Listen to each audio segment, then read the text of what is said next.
कंसाला कळाले की पूतना मृत्युमुखी पडली आहे. तो मनातल्या मनात घाबरला. काय करावे त्याला समजेना. आता कोणाला पाठवावे याचा तो विचार करू लागला. तेव्हा शकटा नावाचा राक्षस म्हणाला, महाराज, आपण काही काळजी करू नका. मी गाड्याचे रूप घेतो आणि त्या बालकावर कोसळून पडतो, म्हणजे तो त्याखाली चिरडून जाईल. कंसाने त्याला ताबडतोब संमती दिली.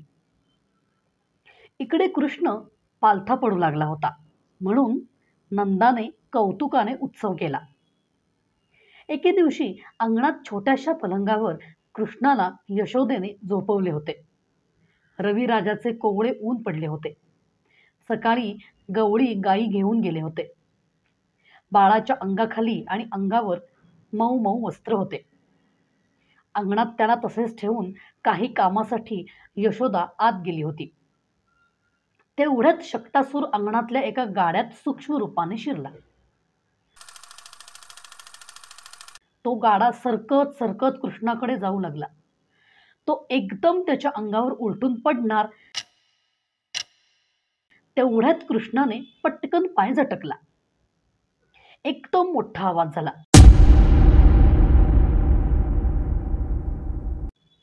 त्या गाड्याचे तुकडे झाले. तो मोडून पडला. त्या आवाजामुळे पळत पळत नंद यशोदा बाहेर आले. जवळ काही वृद्ध गवळीही तेथे जमा झाले. गाडा सरकला कसा, पडला कसा, श्रीकृष्णाने मोडला याचे सर्वांना आश्चर्य वाटू लागले. काय झाले कोणासही कळले नाही. नंदाला काळजी वाटू लागली. त्याने यशोदेला सांगितले की कृष्णाला सारखी संकटे येत आहेत. तू जरा सुद्धा त्याच्याकडे दुर्लक्ष करू नकोस. उठता बसता, दळण दळता, ताक घुसळताना, भोजन करताना त्याला जराही विसरू नकोस. काही दिवस निघून गेले. आता कृष्ण हळूहळू रांगू लागला. बलरामही त्याच्या जोडीला खेळू लागला होता. अंगणातल्या मातीत दोघेजण खेळू लागले. एक गौरवर्ण तर एक श्यामवर्ण. दोघांची जोडी जमली. दोघांच्या पायात चाळ होते, मनगटात मनगट्या, कानात कुंडले चमकत होती. कट दोरे सोन्याच्या मेखला व गळ्यात पवळी बांधली होती. वाघनख्याही गळ्यात बांधल्या होत्या. कुरळे केस कपाळावर सतत येत होते. आता दोघे दुडू चालू लागले. बोबडे बोबडे बोल बोलू लागले. नाचू लागले. आनंदाने पळू लागले. हे पाहून सर्वांना कौतुक वाटले. ते दोघेजण नाचून सर्वांची करमणूक करू लागले. मोठे लोकही त्या बाललीलेत रमू लागले. गवळी, गवळणी, नंद, यशोदा हेही खेळात रममाण झाले. कृष्ण नाचू लागताच धरती आनंदाने पुलकित होऊ लागली. यमुना नदी रोमांचित झाली. आकाशाचा निळा रंग खुलू लागला. नंदाने खडतर तपश्चर्या केली होती म्हणून तो भगवंताला आपल्या अंगाखांद्यावर खेळवित होता. यशोदेने अनेक व्रते तपे केली होती म्हणून ती भगवंताला छातीशी घेत होती. गवळणींकडून बोबडे बोल शिकत होता. त्याचे बोबडे बोल गोपिकांना कळत नव्हते. बलराम आणि कृष्णाने गोकुळात अनेक लीला केल्या. देहभान विसरून गोकुळातील नर नारी त्या बाललीला आनंदाने पाहत होत्या. हे दोघेजण पशुपक्ष्यांच्या नकला करत होते. अनेक प्रकारचे चित्र विचित्र आवाज काढत होते. कावळ्यांना, पोपटांना पकडायला धावत होते. वासरासारख्या उड्या मारीत व हंबरत होते. तिकडे कंसाच्या सभेत तृणावर्त नावाचा एक राक्षस उभा राहिला. तो म्हणाला, कंस महाराज, मी आपल्या शत्रूचा नाश करतो. आपण काही काळजी करू नका. मी वायुरूप होऊन साऱ्या गोकुळात धुमाकूळ घालीन व श्रीकृष्णास दूर उडवून देईन. आकाशमार्गाने मी त्याला तुमच्या समोर आणून उभा करीन. ही तृणावर्ताची प्रतिज्ञा ऐकून कंसाला फार आनंद झाला. त्याने त्याला गोकुळात जाण्याची आज्ञा दिली. तृणावर्ताने झंझावाताचे रूप घेतले आणि गोकुळात मोठी वावटळ निर्माण केली. सर्वत्र धूळ उडाली, गवत उडून गेले, झाडे उन्मळून पडली. धुळीने समोरचे काहीच दिसेना. श्रीकृष्ण त्यावेळी अंगणात खेळत होता. त्याला तृणावर्ताने झोताने उचलले व आकाशात नेले. श्रीकृष्णानेही त्याचे कपट ओळखले आणि विराट स्वरूप धारण करून त्याने तृणावर्ताची मानच मोडून टाकली. कृष्ण बालरूपाने पुन्हा गोकुळात आला. आता वादळ शमले होते. गवळी इकडे तिकडे पाहू लागले होते. यशोदा कृष्ण कृष्ण म्हणून हाका मारू लागली. कृष्ण हरवला म्हणून सर्वत्र हाहाकार झाला. सर्वजण त्याचा शोध घेऊ लागले. तोच समोरून कृष्ण दुडू दुडू धावत येत असताना सर्वांना दिसला. सर्वांना आनंद झाला. तृणावर्त नष्ट झाला होता. त्याचे गावाबाहेर पडलेले प्रेत गावकऱ्यांना दिसले. सर्वांना कृष्णाची काळजी वाटू लागली होती. तृणावर्त नाहीसा झाल्याचे कंसाला कळले. तो अत्यंत दुःखी झाला. आपले 3ही हस्तक मारले गेल्याने तो आता चिंता करू लागला होता. एके दिवशी यशोदेच्या मांडीवर कृष्ण झोपला होता. यशोदा त्याच्या केसावरून हात फिरवत होती. मातीत किती वेळ खेळतोस म्हणून विचारत होती. तेव्हा अचानक कृष्णाने जांभई दिली. त्यावेळी यशोदेला त्याच्या मुखात नाना प्रकारची विश्वे दिसली.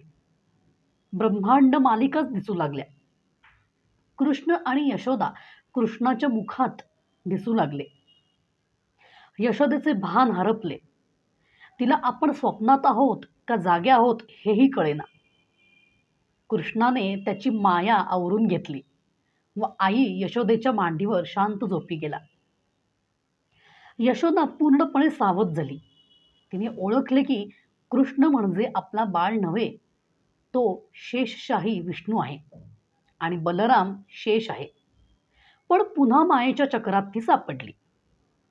तिने कृष्णाला पाळण्यात ठेवले आणि गाणी म्हणून त्याला झोपवू लागली. ती गाणी होती मत्स्य अवतारापासून राम अवतारापर्यंतच्या वर्णनाची. यशोदा राम रावण युद्धाचे गाणे गाऊ लागली. तेव्हा श्रीकृष्णाने पाळण्यातून उडी मारली व रामाचे रूप धारण केले. धनुष्य बाण सज्ज करून रावण कोठे आहे, मी त्याला मारतो असे संपूर्ण रहस्य यशोदेला दिसले. ती भ्याली. आपण कोठे आहोत हेच तिला लक्षात येईना व श्रीकृष्ण पाळण्यात झोपलेला तिला दिसला. एके दिवशी कृष्ण नीलवर्ण स्फटिक भूमीवर बसला होता. त्याचाही निळा सावळा वर्ण त्या भूमीच्या रंगाशी मिसळून गेला होता. त्यामुळे तिला कृष्ण दिसेच ना. यशोदेला वाटले कृष्ण नाहीसा झाला. तिने कृष्णास शोधायला सुरुवात केली. गोपी कृष्णाला गावभर शोधून आल्या.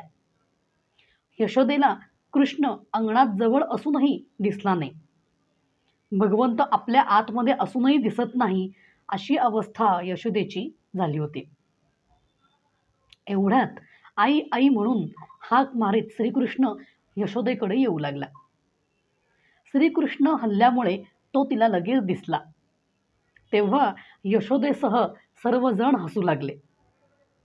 कृष्ण सापडल्याची बातमी पुन्हा सर्वांना समजली. यशोदेने त्याला आपल्या हृदयाशी घट्ट धरले. कृष्ण घरातच खेळत होता. पण भीतीमुळे कृष्ण आहे का नाही असेच सतत यशोदेला वाटत होते. एका खोलीतून दुसऱ्या खोलीत जरी तो गेला तरी ती पळत पळत जाऊन त्याला कडेवर घेत होती. कृष्ण रांगू लागलेला होता. यशोदा त्याला कडेवर घेऊनच काम करत होती. कधी स्वयंपाकघरातच अंथरुणावर ठेवत होती. 2 मिनिटे खाली ठेवले की कृष्ण रांगत रांगत दुसरीकडे जात होता. यशोदा तसाच कामधंदा सोडून कृष्णाचा शोध घेत होती. कृष्णावर काही मोठी संकटे आली होती म्हणून यशोदेचे हृदय हलके झाले होते. तिची सारी चित्तवृत्ती कृष्णाकडेच लागली होती. पण कृष्ण एका जागेवर क्षणभर देखील थांबायला तयार नव्हता.